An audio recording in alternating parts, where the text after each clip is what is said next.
ഒരിക്കലേ നൈക്കിൻ്റെ CEO ആയ ഫിൽ night ഒരു ഇൻ്റർവ്യൂവിൽ ഒരു കാര്യം പറയുകയുണ്ടായി. നിങ്ങൾ എന്തു വന്നാലും നിർത്തരുത്. നിങ്ങളുടെ ലക്ഷ്യത്തിലേക്ക് എത്തുന്നത് വരെ നിർത്തുന്ന കാര്യം നിങ്ങൾ ചിന്തിക്കരുത്. ഒരിക്കൽ തൻ്റെ ഷൂ ബ്രാൻഡായ നൈക്ക് എന്ന് പറയുന്ന സ്ഥാപനത്തെ ഒരുപാട് വളർച്ചയിലേക്ക് എത്തിക്കണമെന്ന് ആഗ്രഹിച്ച ഫിൽ നൈറ്റ് വെറും ഒരു കാറിൻ്റെ ഡിക്കിയിലിട്ടായിരുന്നു ആദ്യകാലങ്ങളിൽ ഷൂ വിറ്റിരുന്നത്.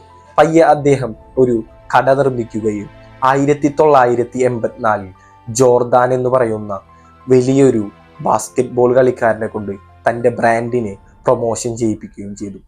ഉടനടി തൻ്റെ ബ്രാൻഡിൻ്റെ വളർച്ച ഒരുപാട് മുന്നിലേക്ക് വളരുകയും ഇന്ന് നമ്മളെല്ലാവരും കാണുന്ന നൈക്ക് എന്ന് പറയുന്ന വലിയൊരു ബ്രാൻഡ് അദ്ദേഹം നിർമ്മിക്കുകയും ചെയ്തു. അദ്ദേഹം പറഞ്ഞ വാക്കുകൾ നമ്മുടെ എല്ലാവരുടെയും ജീവിതത്തിൽ ഒരുപാട് സ്വാധീനിക്കുന്നതാണ്. നമ്മളുടെ എല്ലാവരുടെയും ജീവിതത്തിൽ ഒരുപാട് ആശയും ഒരുപാട് ആഗ്രഹവും ഉണ്ടാകും. ഒരുപാട് പേർ ഒരുപാട് ബിസിനസ്സുകൾ തുടങ്ങണമെന്ന് ആഗ്രഹിക്കുന്നവരുണ്ടാകും. അവരൊന്നും തുടക്കത്തിൽ നിങ്ങൾ പരാജയപ്പെട്ടെന്ന് കരുതി ഒരിക്കലും നിർത്തരുത്. വിജയം നിങ്ങളെ തേടി വരും. ആ വിജയത്തിനായിക്കൊണ്ട് നന്നായി പ്രയത്നിക്കുക.